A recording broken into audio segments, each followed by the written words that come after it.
All members of the Hemmingwood Homeowners Association will get invitations through their email to get access to a document repository containing a folder called Members, which has information that's available to all members of the association. When they get this invitation, they'll see an email with a subject like this. And once you click on this email, you'll see that you've been invited to view the shared folder Members. So you've been granted read access to this folder. You were not granted the privilege to change files or delete files in the folder, but to read files such as the CCNRs and the neighborhood directory. So to get access to that shared folder, you click on Open,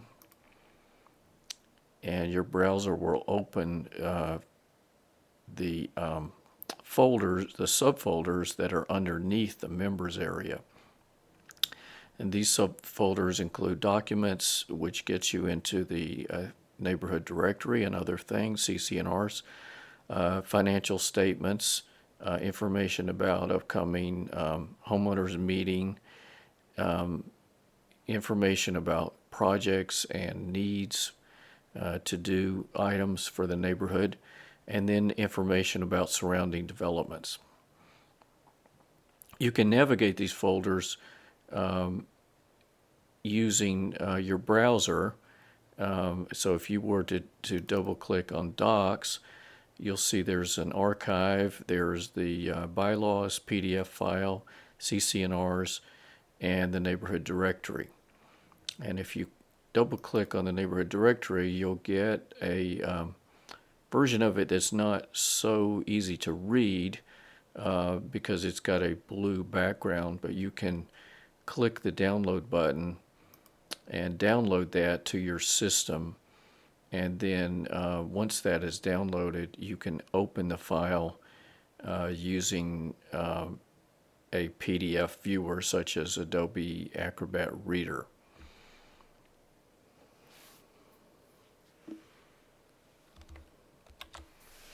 You can see that it's now downloaded. I had an earlier copy of it downloaded, so it added the 1 here under the directory name, and then I can just open that and look at it using a regular PDF viewer, and I can navigate the directory that way. But if we go back to this open window, I'm going to close that version, and you can see that I have these documents. Now, if I wanted to get back to this area at any time, I would need to bookmark this address that is the internet address for these folders, and I could just navigate my bookmarks using my browser, Chrome or Firefox or Internet Explorer, and get back to this area at any time. Some people will want to open the files in Google Drive, and that way you can have your own mirror of the document repository, and it's a little bit easier for accessing and remembering because you can have multiple folders for different purposes all under Google Drive. You might have personal folders. You might be invited to join a document repository for another organization. And so when I open it in Google Drive, I've already got a Drive account set up, and so it looks like this for me.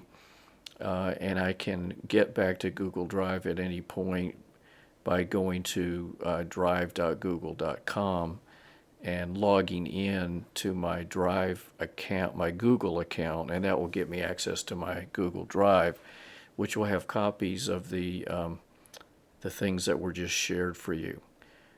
So you can access it on an ongoing basis using Google Drive, or by going back to just accessing it using a bookmark to the area that you were invited to. So I'm going to go back to, well, actually, I'm going back to members. So this has all of those original folders, and this is actually the area that we might bookmark and come back to using your browser at another time.